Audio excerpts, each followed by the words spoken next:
Olá pessoal, eu sou Márcio Porfírio e este é o Dica Minuto para uma carreira promissora e uma vida melhor. O Dica Minuto de hoje vai abordar o tema resiliência, que é um atributo da personalidade, mas que pode ser desenvolvido. Então, pessoal, ninguém nasce resiliente. A resiliência ela é construída com base em experiências, que contêm adversidades, que contêm experiências traumáticas, que contêm N situações onde você tem que superar um obstáculo. Então, a pessoa que é resiliente passa por dificuldades, como todo mundo. Só que a reação dessa pessoa ela é diferente, por mais forte e traumática que seja a experiência. A pessoa resiliente supera essa adversidade. E o Dica Minuto de hoje tem como objetivo fazer a gente pensar um pouquinho sobre isso. O quanto sou resiliente, o quanto você pode trabalhar essa competência, esse atributo. Alguns exemplos de situações adversas, como perda de emprego, como divórcio, a morte de um ente querido, de um amigo, enfim. Então, o resiliente, superando essa adversidade, você se pergunta como que essa pessoa consegue? Será que essa pessoa é mais forte do que eu? Bom, a biologia diz que sim. A sociologia diz que é uma questão de importância cultural. A psicologia já destaca a importância do relacionamento com a família, explicando assim a resiliência. A teologia já parte para a importância de fatores espirituais. Pessoal, não importa qual a explicação.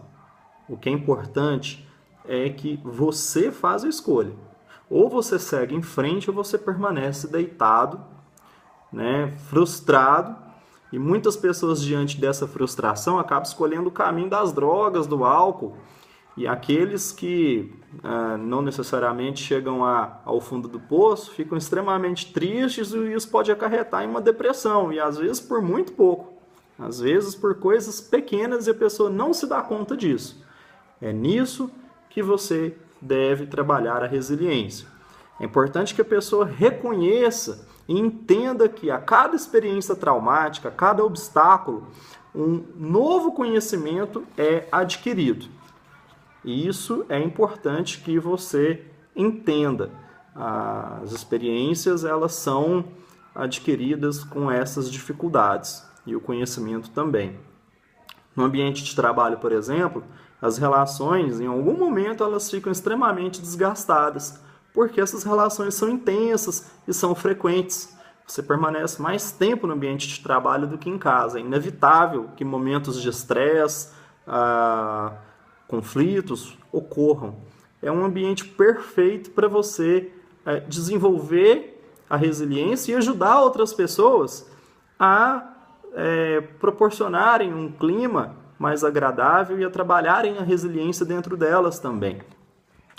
Até falando um pouquinho hoje também sobre a questão dos analistas de RH, de grandes corporações. Esses analistas, eles não contratam mais com base nos conhecimentos técnicos, ou nos conhecimentos específicos, ou habilidades específicas de um candidato.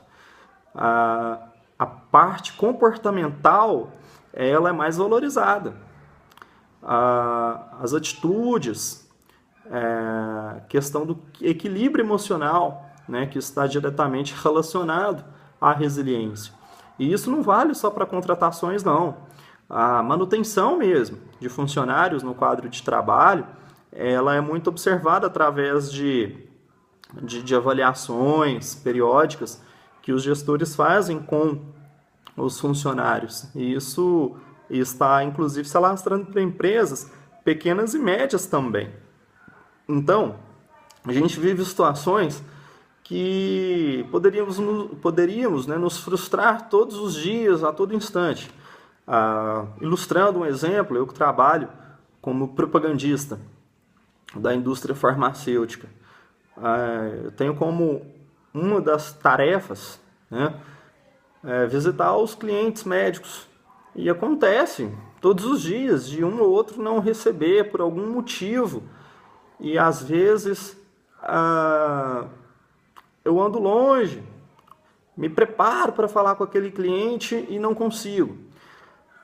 Poderia ficar triste, poderia ficar bravo, poderia realmente ficar lamentando.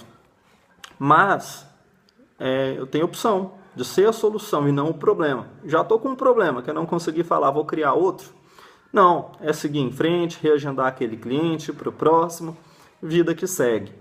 Então, diante disso, equilíbrio emocional é fator determinante. Então, eu elenquei alguns pilares para ajudar você a desenvolver a resiliência. Encarar as mudanças como oportunidades, sem medo, pensando fora da caixa e saindo da zona de conforto. A autoconfiança, outro pilar. Você é o problema ou a solução? Então, eu dei um exemplo. Você, no seu ambiente de trabalho, no seu ambiente familiar, com certeza, nesse momento, está pensando em outros exemplos. Você já tem um problema, vai criar outro? Não. Vamos olhar para frente e pensar na solução.